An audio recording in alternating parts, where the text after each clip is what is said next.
നിധിയാസ് ഫുഡ്സിലേക്ക് ഏവർക്കും സ്വാഗതം. ഇന്നൊരു രസത്തിൻ്റെ റെസിപ്പി ആയിട്ടാണ് വന്നിട്ടുള്ളത്. വീഡിയോയിലോട്ട് പോകുന്നതിന് മുന്നേ എൻ്റെ ചാനൽ ആദ്യമായിട്ടാണ് കാണുന്നതെങ്കിൽ ഒന്ന് സബ്സ്ക്രൈബ് ചെയ്തേക്കണേ.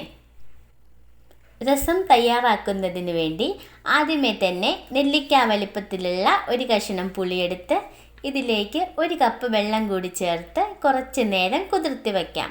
ശേഷം കൈകൊണ്ട് നല്ലതുപോലെ ഞെരടി പിഴിഞ്ഞെടുത്ത് ഇതിലേക്ക് 1.5 കപ്പ് വെള്ളം കൂടി ചേർത്ത് ഇതൊന്ന് അരിച്ച് മാറ്റി വയ്ക്കാം. ഇനി ഒരു മൺചട്ടി ചൂടാവാൻ വെച്ച് ചൂടായി വന്നു കഴിഞ്ഞാൽ ഇതിലേക്ക് 2 ടേബിൾ സ്പൂൺ വെളിച്ചെണ്ണ ഒഴിച്ചു കൊടുക്കാം.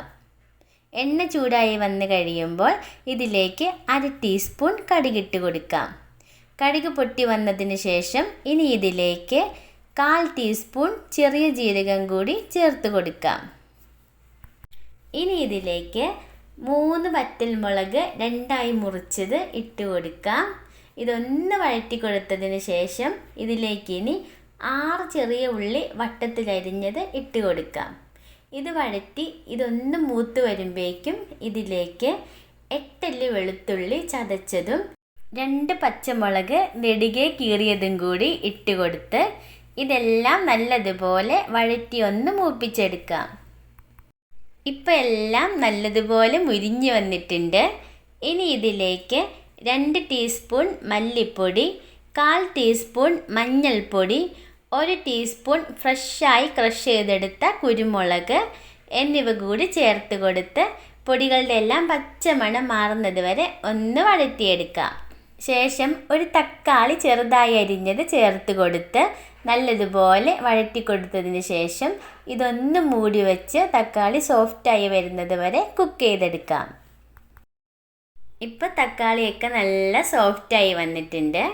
ഇനി ഇതിലേക്ക് നമ്മൾ നേരത്തെ തയ്യാറാക്കി വെച്ചിരുന്ന 2.5 കപ്പ് പുളിവെള്ളം ചേർത്ത് കൊടുക്കാം. ആവശ്യത്തിന് ഉപ്പ് കൂടി ചേർത്ത് ഹൈ ഫ്ലെയിമിലിട്ട് ഇതൊന്ന് തിളയ്ക്കാൻ വയ്ക്കാം. ഇപ്പം നന്നായിട്ട് തിളച്ച് വന്നിട്ടുണ്ട്. ഇനി ഫ്ലെയിം ഒരു മീഡിയം ഫ്ലെയിമിലോട്ട് മാറ്റിയിട്ട് ഇതിലേക്ക് 1/2 കപ്പ് മല്ലിയില കൂടി ചേർത്ത് 1 മിനിറ്റ് കൂടി നല്ലതുപോലെ ഒന്ന് തിളപ്പിച്ചെടുക്കാം. ഇനി ഫ്ലെയിം ഓഫ് ചെയ്ത് ഒരു 10 മിനിറ്റ് ഇതൊന്ന് മൂടി വെച്ച് കൊടുക്കാം.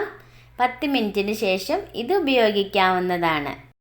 അങ്ങനെ രസം ഇവിടെ തയ്യാറായിട്ടുണ്ട്. റെസിപ്പി ഇഷ്ടപ്പെട്ടാൽ എല്ലാവരും ട്രൈ ചെയ്ത് നോക്കണം.